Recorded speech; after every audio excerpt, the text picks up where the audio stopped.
በስመ አብ ወወልድ ወመንፈስ ቅዱስ አሃዱ አምላክ አሜን።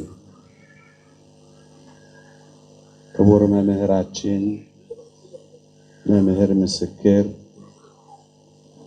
የካቴድራላችን ስብከተ ወንጌል ኃላፊ፣ እጅግ የተከበራችሁ ሊቃውንተ ቤተ ክርስቲያን፣ መምህራነ ወንጌል፣ ዘማሪያን፣ የሰንበት ትምህርት ቤት ደቀ መዛሙርት፣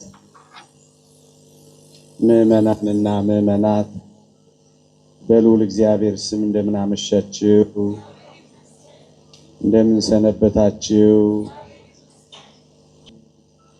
በምህረቱ የጎበኘን እንደ በደላችን ያልከፈለን እንደ ኃጢአታችንም ያቆጣጠረን የአባቶቻችን አምላክ የኛም አምላክ ልዑል እግዚአብሔር ዘላለማዊ ስሙ የተመሰገነ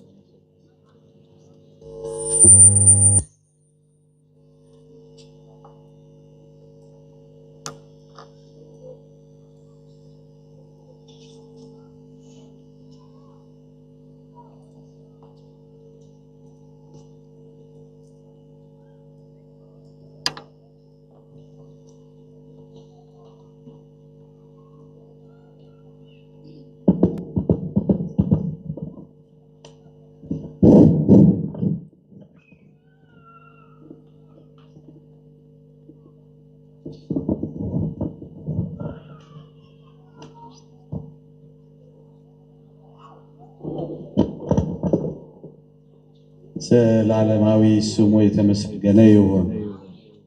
ለቀደምት አበው ለነቢያት፣ ለቅዱሳን ሐዋርያት፣ ለሐዋርያት ሊቃውንት የገለጸውን ጥበብና ምስጢር ለሁላችንም የሚግለጽልን አጠር ላለች ደቂቃ ከጊዜ አንጻር ትንሽ አጠር ያለች ርዕስ መርጬ የእግዚአብሔርን ቃል አስታውቃለሁ። ቤትህ ያለች ቤተ ክርስቲያን፣ በቤትህ ያለች ቤተ ክርስቲያን የሐዋርያው የቅዱስ ጳውሎስ መልእክት ወደ ፊልሞና አንድ ምዕራፍ ብቻ ነው ያለው። ቁጥር 2 እስከ 3 በቤትህ ላለች ቤተ ክርስቲያን ሰላምታ አቀርብልኝ ይለዋል። በክርስቲያኖች ቤት ቤተ ክርስቲያን አለች። የክርስቲያኖች ቤተሰብ ትንሿ ቤተ ክርስቲያን ነች።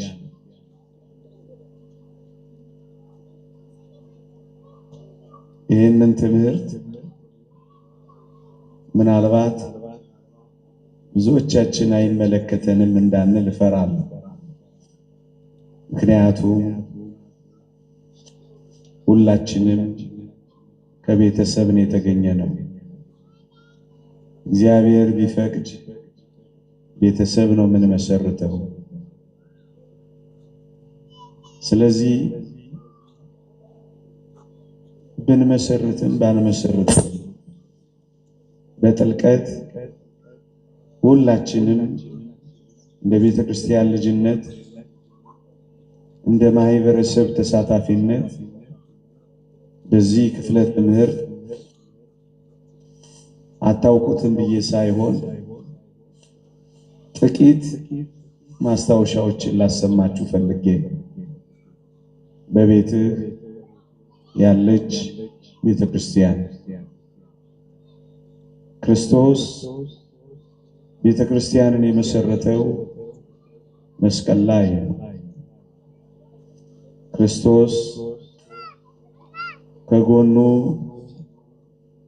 በፈለቀልን ውሃ ተጠምቀን ከጎኑ ያገኘነውን ደም ጠጥተን ነው ቤተክርስቲያን ሕያው የሆነችው። ልብ በሉ፣ ከጎኑ። ሁለተኛ ክርስቶስ መስቀል ላይ ሲሞት ነው ቤተክርስቲያንን ያስገኘው። የክርስቶስ ሞት እንቅልፍ ተብሎ ተጠርቷል። በአባቶቻችን ትምህርት እግዚአብሔር ከእንቅልፍ እንደሚነቃ የወይን ስካር እንደለቀቀው እንደ ኃያል ሰው ተብሎ የተጠቀሰው ቃል የክርስቶስን ሞት እንቅልፍ ብሎታል። ክርስቶስ በመስቀል ላይ በሞት ሲያንቀላፋ ነው ቤተክርስቲያን የተገኘችው። ልክ እንደዚሁ የክርስቲያኖች ቤተሰብ ወይም ደግሞ እንዳጠቃላይ እግዚአብሔር ለሰው ልጆች የሰጠው ቤተሰብ ልክ እንደዚሁ የተመሰረተው። አዳምን አስታውሳችሁ። አዳም ከጎኑ አጥንት ነው ቤተሰብ ተሆነው ዘንድ ሔዋንን የሰጠው።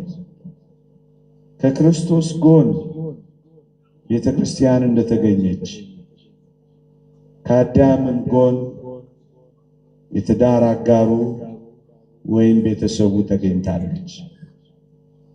ክርስቶስ መስቀል ላይ በሞት ምክንያት አንቀላፍቷል። ክርስቶስ በሞት ምክንያት ቢያንቀላፋም በመለኮቱ ሕያው ነው።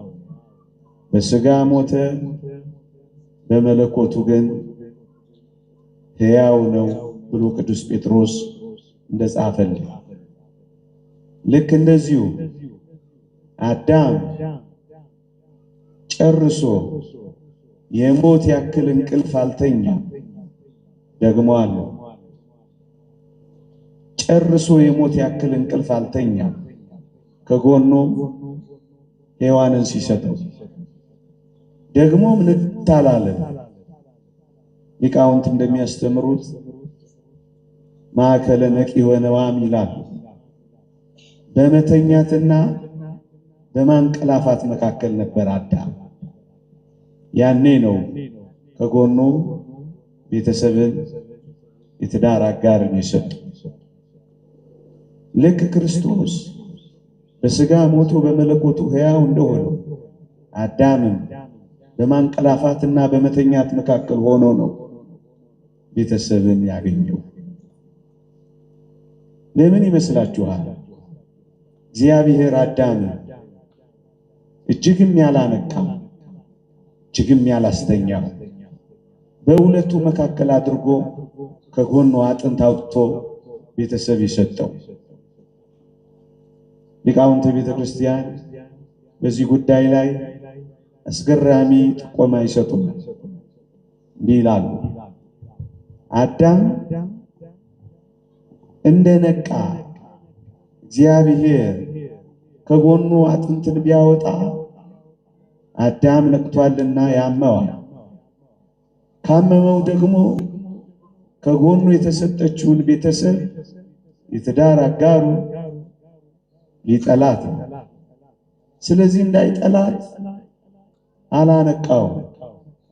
ነቅቶ ከሆነ ያመዋል።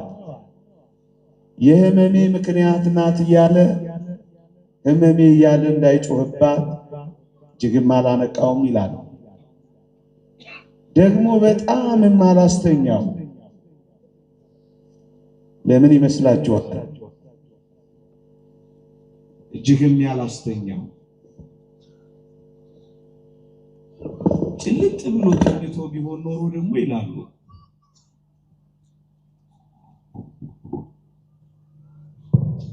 መቼም እንደታገስኩ እናንተ መታገስ አልተታችሁ ምስስመስታደ እናንተ ምን አለባችሁ ቁጭ ብላችሁ ይብላኝ እንጂ ለኔ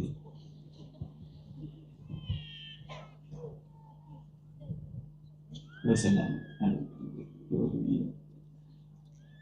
ይሰማችኋል። ግን እርግጥ ቀደም ይሰማል። ለቀጥላ አይደል ጭልጥ ብሎ ቢያስተኛው ኖሮ ይላሉ ደግሞ ሊቃውንት ከጎኑ አጥንት አውጥቶ ሲሰጠው መታሃት ስለምትመስለው እያያት ይፈራት ነበር ይላል። ስለዚህ እግዚአብሔር ያለ ማንቃትም እጅግም ያለ ማስተኛትም በሁለቱ መካከለኛ ደረጃ ከጎኑ አጥንት አወጣ ይላል። ክርስቶስ በሥጋው ሞቶ በመለኮቱ ሕያው ሆኖ ከጎኑ ቤተክርስቲያንን እንዳስገኘ ማለት ነው ወገኖች። ስለዚህ እንዳይጠላ፣ ስለዚህ ምትሃት እንዳይመስለው፣ እንዳይፈራ እንደዚህ አድርጎ ነው ቤተሰብን የመሰረተው። ይህን ንጽጽር ዝም ብለን የምንናገር እንዳይመስላችሁ። ንዑድ ክቡር የሚሆን ሐዋርያ ጳውሎስ በኤፌሶን መልእክት ምዕራፍ 5 ላይ ክርስቶስ ቤተክርስቲያንን እንደወደዳት ባልም ሚስቱን እንዲሁ ይውደዳት ብሎ በክርስቶስና በቤተክርስቲያን በባልና በሚስት ያለው ንጽጽር ሐዋርያው ቅዱስ ጳውሎስ አስተማርን። ዮሐንስ አፈወርቅ አብራርቶ ተረጎመ። የተወደዳችሁ ክርስቲያኖች እቺ ትንሿ ቤተክርስቲያን ወይም እቺ ቤተሰብ ልክ ቤተክርስቲያን እንደተመሰረተችው ነው የተመሰረተችው። ለዛ ነው በቤት ያለችው ቤተክርስቲያን ሊል የቻለው ይላል ዮሐንስ አፈወርቅ። ክርስቶስ ቤተክርስቲያንን ወዷት ምን አደረገላት? ባጭር ቃል ክርስቶስ ቤተክርስቲያንን እንደወደዳት ይልና መልሱን እኛን መልሰው ባጭር ቃል ክርስቶስ ቤተክርስቲያንን ወደዳትና ሞተላት። ለዚህ ነው ቅዱስ ጳውሎስ ባልን ሚስቱን ይውደዳት ሲል በውስጡ ሞተላት የሚል አስደናቂ ድምፅ አለ። ክርስቲያኖች ትንሿ ቤተክርስቲያን በቤታችን ያለችው መሰረቷ ፍቅር ነው። የቤተክርስቲያን መሰረት የክርስቶስ ፍቅር እንደሆነ የዚች የትንሿ ቤተክርስቲያን በየቤታችን ያለችው ደግሞም ነገር የምትመሰርቷት ወጣቶች መሰረቷ ፍቅር ነው። ለዚህ ነው ክርስቶስና ቤተክርስቲያን ባልና ሚስት አድርጎ ቅዱስ ጳውሎስ ያቀረበው። ክርስቶስ ማንን ነበር የወደደው? ይሄ ደግሞ በጣም አስፈላጊ እውነት ነው። ክርስቶስ ቤተክርስቲያንን ወደደ። ምን አይነቷን ቤተክርስቲያን? ቅዱስ ጳውሎስ በኤፌሶን መልእክት ምዕራፍ 2 ላይ አስደናቂ ገለጻ ይገልጻል። እንዲህ ይላል፣ በጨለማ ትመላለሱ ነበርና ይላል። ወገኖቼ እኛን ክርስቶስ ሲወደን ጨለማ እያለን ይወደዳል።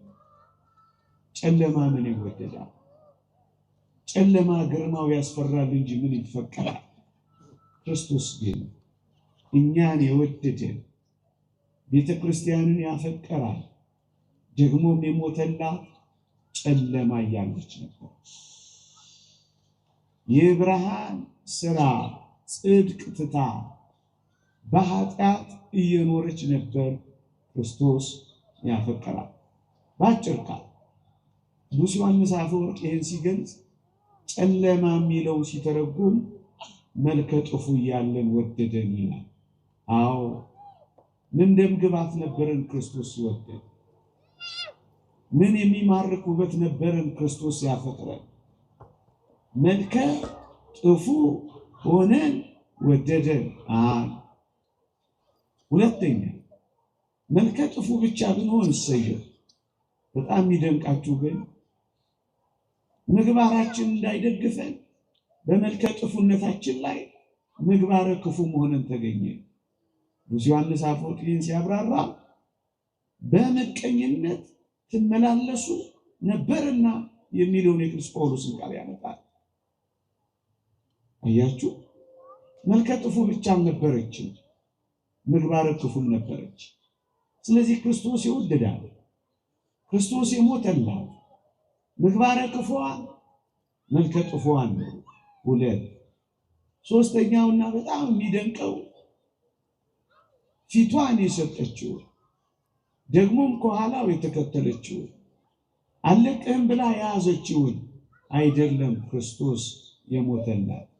እናስ ጀርባዋን የሰጠችው ከሱ የኮበለለችው በጣዖታትና በርኩሰት ማመንዘር በየተራሮቹ የተደፋችው እሷን ነው። ጀርባዋን የሰጠችውን ይወደዳል። ነቢዩ ሆሴዕ ጋር ውሰዳችሁ። ጎሜር የተባለች ሚስት እንዲያገባ ታዘዘ። አገባ። መጣች፣ ወለደች፣ ከበደች። ከዛስ ምሳሌያዊ ትምህርት ጥላው ኮበለለች። ነቢዩ ሆሴዕ ከዚያ የእግዚአብሔር ድምፅ መጣ። ምን የሚለው? ሂድ ኮብላይዋ ጀርባዋን የሰጠችህ ካንተ የኮበለለችው በየተራራው በማመንዘር የምትኖረውን ገዝተህ አምጣት አለው። እና ነቢዩም እንዲህ ይላል ትንቢተ ሆሴዕ ምዕራፍ 3 በ3 ስቅ መስፈሪያ ተኩል ገብስ ገዛዋት ይላል። መጀመሪያ ወደዳት፣ ወደደችው፣ ኮበለለች፣ ጥላው ሄደች፣ ገዝቶ አመጣት። ልክ እንደዚሁ ክርስቶስ እኛን በእጆቹ አበጃጀ፣ በአፍ ውስጥ እንፋስ አለብን፣ በፍቅር ድምፅ አናገረ። ፍቅር አልወድ ብለን ኮበለልን፣ በደም ዋጋ ደግሞ ገዝቶ ተሸከመ። ጀርባዋን የሰጠችውን የወደደው ያልኳችሁ ለዚህ። እናም ወደዚህ ደግሞ ወደኛ ቤት እንምጣ። እንዲህ ይላል ክርስቶስ ቤተክርስቲያንን እንደወደዳት ባሎች ሆይ ሚስቶቻችሁን ውደዱ ሲል ምን ማለት ነው? በእርግጠኝነት እኛ ባሎች ጀርባዋን የሰጠችንን አይደለም ያገባነው ወይም የምናገባው ወይም የትዳር አጋር መርጠን የምንወስደው ወይም ቤተሰብ የምንመሰርተው ጀርባዋን የሰጠችንን አይደለም፣ ፊቷን የሰጠችንን እናትና አባቷን ትታ የመጣችው አብራ የተከተለችን ከኋላ የተንከራተተችው እጆቿ እስኪጠበስ ድረስ ለኛ የምትተጋው ከኛ ጋር አብራ የምትጠበሰው እሷን ነው ሚስት አድርገን የሚሰጠው። ታዲያ ክርስቶስ ጀርባዋን ለሰጠች፣ ከሱ ለኮበለለች፣ ፊቷን አይደለም ጀርባዋን፣ ሌላ ለወደደች፣ ሌላ ላፈቀረች፣ ሌላ ለተከተለች፣ ተከትሏት ካፈቀራት አንተ የትንሿ ቤተክርስቲያን ራስ ባል ሆይ ሚስትህንም እንደዚህ ውደድ። ክርስቶስ ጀርባዋን ለሰጠችው ከሞተላት፣ ፊቷን ለሰጠችው አብራ ለተከተለች ከአንተ ጋር በመንከራተት ለምትኖር ሙትላት ቢባል ምን ይደንቃል? ክርስቶስ እንደዛ ለሆነችው ከሞተላት፣ አንተ እንደዚህ ለሆነችው ብትሞትላት ምን ከባድ ትእዛዝ ታዘዝ። ለዚህ ነው ክርስቶስ ቤተክርስቲያንን ባል ሚስትን እንደ ትንሿ ቤተክርስቲያንን የመሰረትከው አንተ ባል ሆይ ምግባረ ክፉዋን መርጠህ እኮ አይደለም፣ ምግባረ መልካሟን በስነ ምግባር ያጌጠችውን በበጎ ትሩፋት ያሸበረቀችውን ለጽድቅ የምትመችህን እንቁረብ ብትላት እሺ የምትለውን እናስቀድስ ብትላት እሺ የምትለውን የታረመ መልካም ጸባይ ያላትን አይደለም እንደ መረጥከው? ታዲያስ ምግባረ ክፉ ለሆነችው ከሞተላት ምግባረ መልካም ለሆነችው ክርስቶስ ለቤተ ክርስቲያን አንተ ደግሞ እንዲህ ላለችው ሙትላት። ትንሿ ቤተክርስቲያን በፍቅር ትመሰረታለች። ደግሞስ ቢያንስ ከመልክ ከደም ግባት ደም ግባት ከውበት ውበት ጥቂት እንኳን አልመረጥንም ብለን ዋሻለን። ታዲያ ክርስቶስ እንዲህ ላለችው ጨለማ ከሞተላት የትንሿ ቤተክርስቲያን ራስ ባብቆ ደመ ግቧ መልከ መልካሟ በጽድቅ ስራ የምታበራዋ በክርስቲያና ሕይወት የምታንጸባርቀዋ እሷን ሞተላት ክርስቶስ ለቤተ ክርስቲያን። ትንሿ ቤተ ክርስቲያን ባል ሚስት ተወደዳችሁ ክርስቲያኖች፣ ክርስቶስ ለቤተ ክርስቲያን ያልሰጠው ነገር የለም። ደግሞ አለ ክርስቶስ ለወደዳት ለሞተላት ቤተ ክርስቲያን ምንም ያልሰጠው ነገር የለም። ራሱን ሰጠ፣ ስጋውን ሰጠ፣ ደሙን ሰጠ። መኑ ዘሬ የመራዊ ዘይት በስጋው በጊዜ ተጣጣ። በሰርጉ ጊዜ ስጋውን ቆርሶ የሚያበላ ደሙን አፍሶ የሚያርካ እንዲህ አይነቱ ሙሽራ ያየነው ትላለች ቤተክርስቲያን በቅዳሴዋ። ራሱን ሰጠ፣ መጥወተ ርዕስ ልጅነትን ሰጣት። ላመኑት ሁሉ የእግዚአብሔር ልጆች የሆኑ ዘንድ ስልጣን ሰጠ፣ ባለስልጣን አደረገ። ምን ያልሰጠን ነገር አለ? መንግስቱን ሰጠ እንዴ! ድል ለነሳው በዙፋን እንዲቀመጥ አደርገዋለሁ አለ። የዙፋኑ ተሳታፊ ያደረገ እጅግ የሚደንቅ ነው። ከመለኮት ባህሪ ተካፋይ ትሆኑ ዘንድ አለ። ምን ይደንቃል ወገኖቼ! ጎርጎርዮስ ዘኑሲስ እንደተናገረው ስንደርስበት ብቻ የምናውቀው ታላቅ ጸጋ ደግሞ አዘጋጅቶልናል። አሁን ቃላት የማይናገሩት፣ አሁን ቅኔ የማይበቃው፣ አሁን ስብከት የማይገልጠው፣ አሁን መዝሙር የማይችል፣ አሁን ባለ ቅኔ የማይጨርሰው ስንደርስበት ብቻ የምናውቀው ሕይወት ሰጠ። ጎርጎርዮስ ዘኑሲስ ስለተናገረ ታዲያ ክርስቶስ ለቤተ ክርስቲያን ይህንን ሁሉ ከሰጠ፣ ክርስቶስ ለቤተ ክርስቲያን እንዲህ ከሰጠ፣ የትንሿ ቤተ ክርስቲያን ራስ ባለም ሚስቱ ይውደዳት የተባለውን አዝቼ ሁሉን ነገር ስጣት ነው የሚለው፣ አትሰስትባት ነው የሚለው። ፍቅር አይሰስት፣ ፍቅር እኔን ይብላኛል። ፍቅር ለራሱ አስብ፣ ፍቅር ከራሱ ይወጣል። ፍቅር ወደ ሌሎች ይገሰግሳል። ፍቅር ስለሚቀበለው ጉዳይ ነው። ፍቅር መስጠት ነው እና ሁሉን ነገር ይሰጣል። ክርስቶስ ለቤተ ክርስቲያን የነፈጋል፣ የደበቃል፣ የከለከላል ምንም ነገር እንደሌለ ትንሿ ቤተ ክርስቲያን የምትሰጣት ነው። የተወደዳችሁ ክርስቲያኖች እንዲህ ተብሎ እኮ ተጽፏል። በትንሿ ቤተ ክርስቲያን ውስጥ ክርስቶስ ቤተ ክርስቲያን ነው። ባል ሚስትን ባለው አንቀጽ ባልን ለሚስቱ የማይሰጣት ነገር እንደሌለ ተምረናል። እንዲህ ይላል እግዚአብሔር ቃል፣ ባል በገዛ ስጋው ላይ ስልጣን የለውም፣ ስልጣን ለሚስት ነው እንጂ። ሚስት በገዛ ስጋዋ ላይ ስልጣን የላትም፣ ስልጣን ለባል ነው እንጂ። ወገኖቼ እቺን ትንሿን ቤተክርስቲያን ስትመሰርት ስልጣንህንም ጭምር ነው መታሰብ።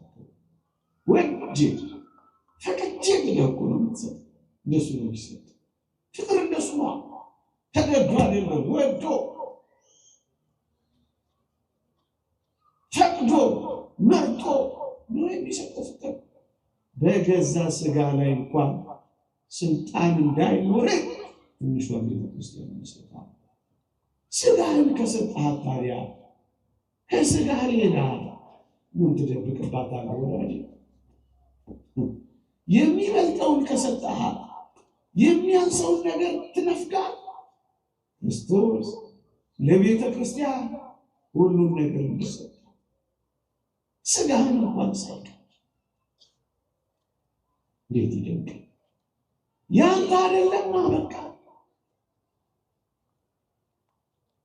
እቺን ትንሿን ቤተ ክርስቲያን ስትመሰርት ከሚስት ጋር ስትዋሃድ ያንተ መሆን ያንተ መጀመሪያ የክርስቶስ ነው። ከዚያ ደግሞ የሚስት በገዛ ሥጋ ላይ ስልጣን የለም። ቀለሚጦስ ሊቁ እንዲህ ይላል፣ አንተ ባል ሆይ አንዲት ዘማ ሴት መጣ ልተኛ ከአንተ ጋር ብትል ይላል፣ ይሄ ሥጋ የኔ አይደለም የሚስቴ ነው በላት ይላል። ያንተ አይደለም ምን ነው የምትሰርቃት?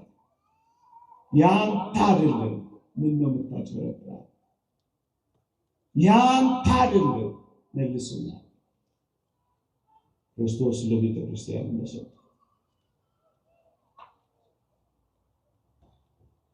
የእግዚአብሔር ቃል ይላል። በጣም የሚደንቅ ቃል ደግሞ አለ። እንዴት ይደንቅ! ቅዱስ ጳውሎስ ያገባ ሚስቱን እንዴት ደስ እንደሚያሰኝ ስለ ሚስቱ ያስባል። ጊዜህን ብቻ እንዳይመስልህ ሐሳብህን ጭምር ለሚስት ይሆን። ትንሿ ቤተ ክርስቲያን ሐሳቧ ክርስቶስ እንደሆነ ቤትህን ሐሳቧ ለሚስት ይሆን። እግዚአብሔር ያሳይህ፣ ልዑል ያመልክትህ። እንዴ እናት ስለ ሚስቱ ያስባል። ስለ ኳስ አይልም፣ ስለ ፊልም አይልም፣ ስለ ፖለቲካ አይልም፣ ስለ ልጆች አይልም። ቅድሚያውን የምትወስደው ወጣቶች ለነጋችሁ ቢሆን ስሉ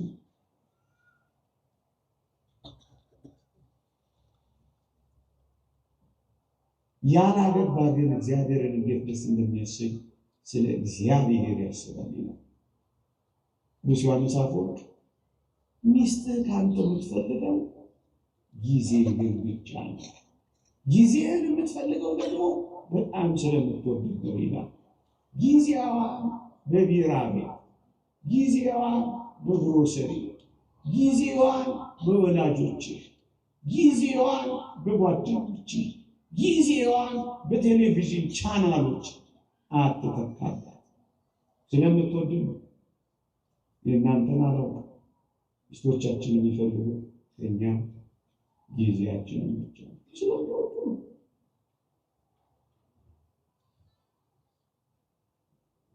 ታዲያ ገንዘብን መደበቅ ምን ይባላል? የኔ መባባል አለ የለው። ከራስህ ልትደብቃለህ። ሥጋ ከሆነች ከተዋህደች ሥጋ ሥጋውን ሊደብቀው ይችላል። ሥጋ ሥጋውን ሊሰውረው ይችላል። የኔ መባባል ነው። አበቃ። እንኳን በትንሿ ቤተክርስቲያን በጉባኤ ቤተክርስቲያን እንኳን የኔ መባባል እኮ ይጠፋል። ስለነዛ መነኮሳት ሰምታችሁ ያለም ግን የሚጣላው እንዴት ነው ብሎ ጠየቀዋል። ዋናው መነኩሴ አንደኛው መነኩሴ እንዴት ነው የሚጣላው ታውቃለህ? ያለ አላውቅም በላስጠናሃለሁ ነገር እንዴት አሁን ይሄ ዳዊት ያንተ ነው አይደል? አዎ ስጠኝ አለው። ሰጠው። ያንተ ነው እኔ ወስጄዋለሁ። ጠዋት ቅዳሴ በፊት ኪዳን ላይ ስንገናኝ ያለው ይሄ ዳዊት እኮ የኔ ነው ትላለህ። እኔ ደግሞ ቆጣ ብዬ የኔ ነው እልሃለሁ አለ። አይደለም የኔ ነው ትልና ንቅ ታደርገኛለህ። ከዛ እንጣላለን። እያለማመነው ሬርስ እያደረጉ እኮ ነው ዓለሙ እንዴት እንደሚጣላ ተግባራዊ ልምምድ ያስፈልጋል። በነጋታው ከቅዳሴ በፊት ተገናኙ። ልክ አስጠኚው እንዳስለመደው ዳዊቱን ሲያይ የዳዊቱ ባለቤት ይሄ ዳዊት እኮ የኔ ነው አለ። ያኛው ድራማውን በደንብ እየሰራ ነው። ወርመን ከመቼ ወዲህ አንተ የሆነው የኔ ነው አለው።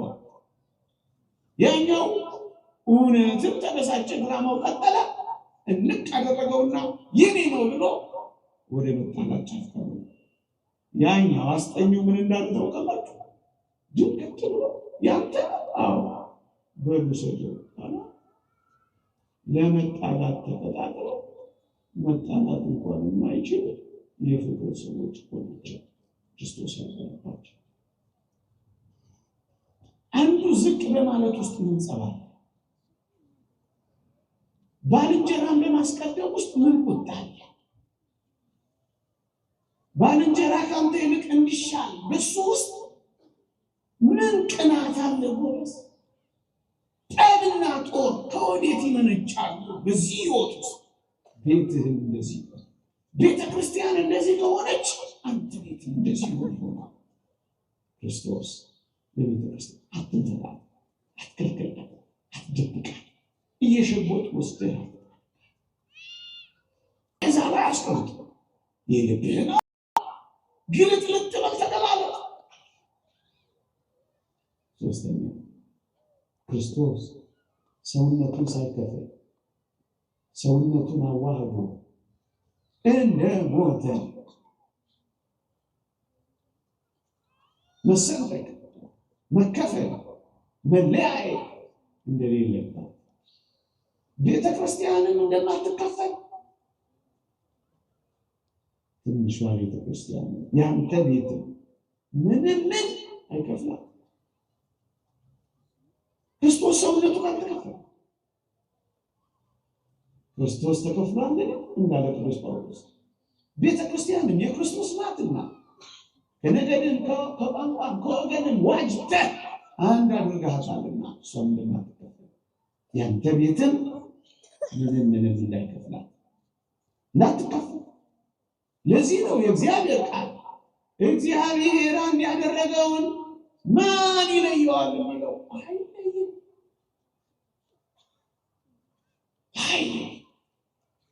የተወደዳችሁ ክርስቲያኖች እግዚአብሔር አንድ አድርጎታል።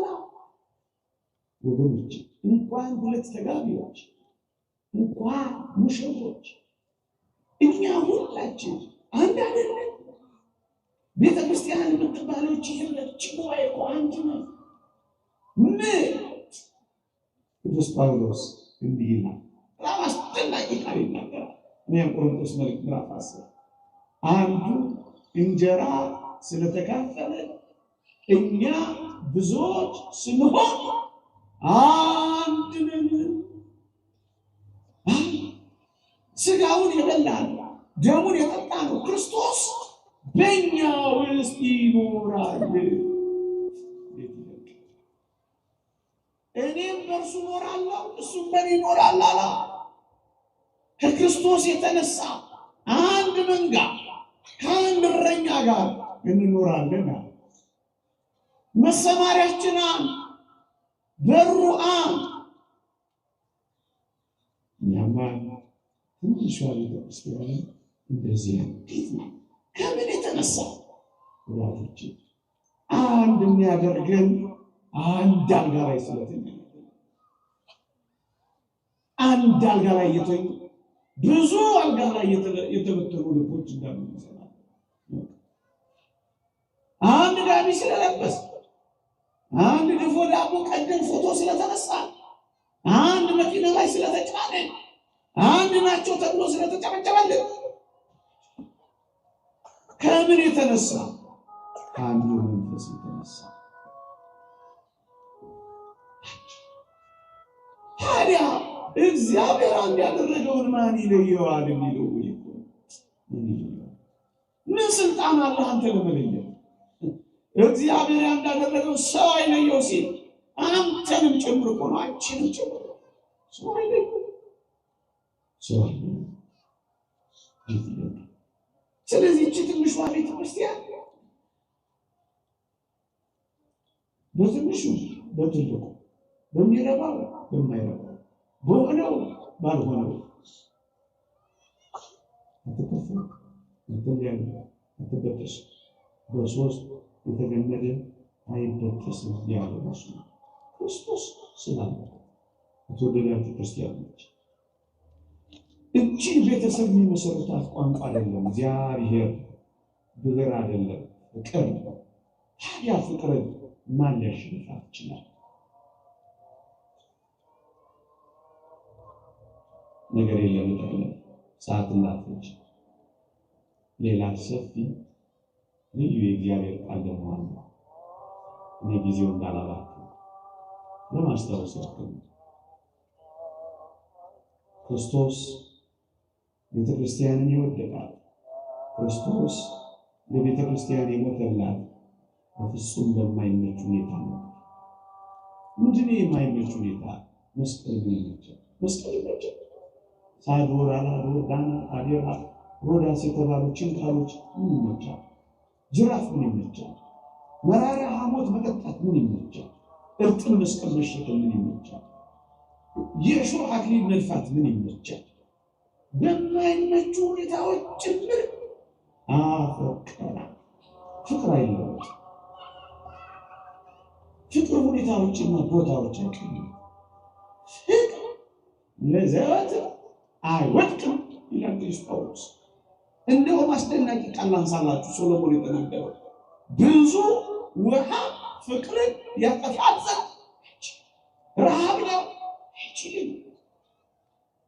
ምኑ ያድገን ፍቅሮ ለክርስቶስ ረሃብ ነው አይችልም። ስደት ነው አይችልም። ሰይፍ ነው አይችልም። ታዲያ አንተን ቤተክርስቲያን ረሃብ ይፈታታል። ስትራብ ትተዋለህ፣ ጥለህ ትጠፋለህ፣ ልጆችህን ትበትናለህ፣ ስትከስር እነሱንም ታከስራቸዋለህ። ፍቅርን ያጠፋት ዘንድ ውሃ አይችልም። የፍቅርን እሳት የሚንቀለቀለውን የሚያጠፋ ውሃ ምድር ላይ መከራ ነው። ክርስቶስ በማይመቹ ሁኔታዎች እንደወደደ በዚህ ዘመን ቤተሰቦች ሆኑ። በተለይ የትንሿ ቤተክርስቲያን ራስ ባይመችም በማይመቹ ሁኔታዎች እንጀት አብርሃምና ሳራን ላደረሳቸው 3 ጊዜ ድንኳናቸውን እየነቀሉ ድንኳናቸውን እየተከሉ ተንከራተዋል። በረሃብ ምክንያት ተራባ፣ ተጠማ። እንደዚህ ያረጉ የሚኖሩ ብዙዎች አሉ። እሱ በድንኳን የሚኖሩት ተከራያ እጣ ምጣ። ታዲያስ የእግዚአብሔር ቤተክርስቲያን ትንሿ ቤተክርስቲያን ትነሳለች፣ ትተዋለች፣ ልጅና ትታለች። እንዴ በጣም የሚደንቅ ነገር ሳራን ትንሽና ድንቃትና በጣም ትደንቀኛለች። ደምግባቷንና ውበቷን አቤሜሌክ የሚባለው ንጉሥ አየና ቤተ መንግስት እንድትገባ ጥያቄ ቀረበላት። ወደዳት። ቤተ መንግስት ግቢ አላት። እሷ የምትኖረው ቤት ነው። ከአብርሃም ጋር በድንኳን ምን ይመቻል ይሆን እንጂ አሁን ያላችሁ እንደዚህ ኑሮ ተባሉት ነው። ቤተ መንግስት እንድትገባ የንጉሱ አገልጋዮች መጡና ሰበኳት። በዚህ ዘመን ቋንቋ ተታሯት ነው። ሙቂ ድምቂ ሀቢቲ ተኳይ እያሉ ሰበኳት። በዚህ ዘመን የሚሰብኳት ነው። አቤት ፀጉርሽ ወርዶ ይጠቀለላል። እሱ ነገር ግን ድሮ ነው መሰለኝ። እኔ ድሮ ሰው ስለሆንኩ ነው። የዛሬው የዚህ የቻቱንና የዋትስአፕን አላውቀውም፣ የፌስቡክን አላውቀውም። በድሮ እናንተ ተርጉሙልኝ እሺ። ይሰማል። መጡና ሙቂ ድምቂ ሀዲቺ ተቋይ ቤተ መንግስት ይጋሩ ሰብኳት። ሙቅር ብላ ሄደች እንዳይመስል። አቤት ዛሬ ጃፖዚ ሲያዩ የሞቀ ትዳራቸውን የሚተዋሉ። ጃፖዚው እንደትዳር እንደሞቀው ቤት የሚሞቅ እንደሚመስልሽ ምናልባት ይቅርታ ሁሉም ማለት ነው ሊያቃጥል ከቻለ ብዙዎች ተውበው ገብተው ቤተ መንግስት አይነት ኑሮ ፍለጋ ማዲያት አውጥተው እንደወጡ አውቃለሁ። ስቀው ገብተው እያለቀሱ አውቃለሁ። አጋቡኝ ብለው ወጥተው ሽማግሌ እግር ስር ተደፍተው አፋቱን እንዳሉ እንሰማለን። አንዳንዶች ምንድነው የፍርድ ቤቱ ፍቺ በወር 3,000 ጆሮ ጠው የሚያደርግ ስላልተማረ ነው። ከዚህ ውስጥ ምን ያህል ኦርቶዶክሳዊ ይኖር ይሆን? ረሃብ ነው። ሳራዬ ኦፈር ቀረበና ጊዜ ቤተ መንግስት ተባለች። ምን እንዳለች ነገራት።